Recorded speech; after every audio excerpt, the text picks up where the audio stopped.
सपने की कौन सुने सिसकी, अंतर की चीर व्यथा, अंतर की चीर व्यथा पलकों पर टिकती, हार नहीं मानूंगा रार नहीं ठानूंगा, काल के कपाल पर लिखता लिखाता हूँ, गीत नया गाता हूँ, गीत नया गाता हूँ।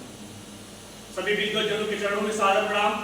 मैं प्रद्युमन कुमार दुबे सिद्धार्थ विश्वविद्यालय का छात्र, आज आप सभी के समक्ष मुझे बोलने का अवसर मिला, इसके लिए मैं आप सभी का आभार व्यक्त करता हूँ। साथियों, क्या आप जानते हैं कि कैसे एक छोटे से शहर के साधारण से बालक ने भारत की राजनीति में ऐसा इतिहास रचा कि उनके विरोधियों ने भी उनकी तारीफ की। जी हाँ, मैं बात कर रहा हूं भारत रत्न श्री अटल बिहारी वाजपेयी जी की।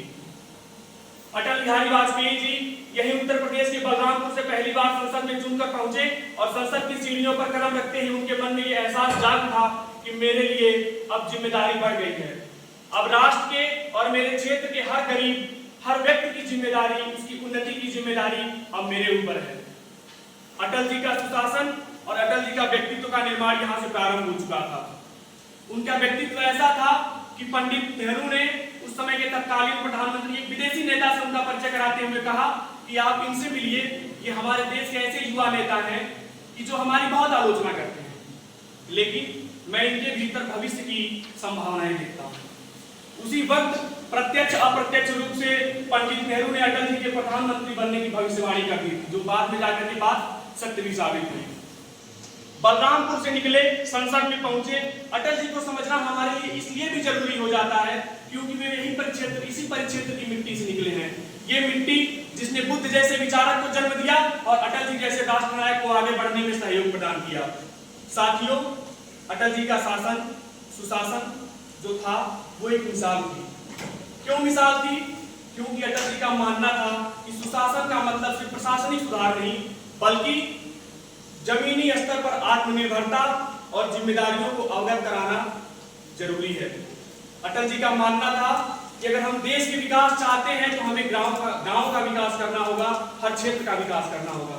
साथियों, उन्होंने कहा था कि भारत को न किसी के सामने झुकने की जरूरत है, भारत को न किसी के सामने झुकने की जरूरत है और न ही किसी के खिलाफ षड्यंत्र करने की जरूरत है। भारत अपने में इतना आत्मनिर्भर है कि वो अपने स्रोत से अपनी जिम्मेदारियों को पूरा कर सकता है और जो भी चीजें उसे चाहिए वो प्राप्त कर सकता है।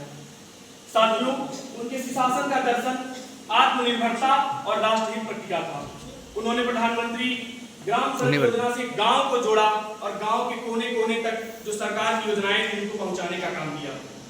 मेरे दोस्तों, स्वर्णिम चतुर्भुज योजना से जब 4 महानगरों को जोड़ा गया तो अटल जी की ये नीति थी कि उस समय व्यापार को बढ़ावा दिया गया, क्योंकि देश तभी आगे बढ़ता है जब देश का व्यापार, देश के व्यापारी आगे बढ़े। साथ ही में रोजगार के लिए उन्होंने प्रधानमंत्री रोजगार योजनाएं चलाई, जिससे कई लोगों को काम मिला, लाखों लोगों को काम मिला, लाखों युवाओं को काम मिला। किसानों के लिए किसान क्रेडिट कार्ड योजना से किसानों ने आत्मनिर्भर बनना सीखा, कैसे अपने काम को खुद कर सकते हैं। दोस्तों, अटल जी का मानना था कि अगर आज हम डिजिटल युग में पहुंच चुके हैं, देश हमारा डिजिटल युग में पहुंच रहा है, डिजिटल युग में भी हमें अटल जी की योजनाओं से प्रेरणा लेनी होगी कि कैसे हम एक ऐसा भारत बना सकते हैं जहां हर व्यक्ति आत्मनिर्भर हो, जहां हर गरीब आत्मनिर्भर हो और सुशासन की नीतियों के साथ उसका कल्याण हो, देश का कल्याण हो।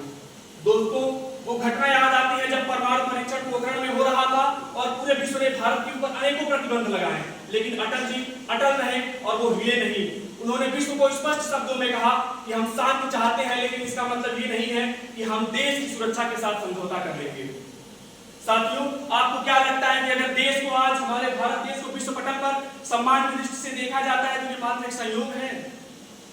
नहीं, मेरा मानना है कि अटल जी जैसे साहसी महापुरुषों की योजनाएं थी, उनके शब्द थे, उनका जीवन था जिसने हमें आज इस मुकाम पर लाके खड़ा किया है। अंत में दोस्तों, मैं ये कहना चाहता हूं कि हमें अटल जी की जीवन से, उनके राजनीतिक करियर से हमें ये सीख मिलती है कि हमें कैसे दृढ़ होकर के और साहस और सच्चाई के साथ आगे बढ़ना है। उन्होंने सनातन से सीख लेकर के सुशासन का निर्माण किया, क्योंकि सनातन का मतलब किसी धर्म से नहीं है, सनातन का मतलब किसी समुदाय या संप्रदाय से नहीं है। सनातन तो वो है जो हमें ये सिखाता है कि कैसे इंसान को जीना चाहिए, कैसे समाज को संगठित होकर के रहना चाहिए और कैसे पूरे संसार के जन जन तक, लोगों तक कल्याणकारी योजनाएं पहुंचनी चाहिए।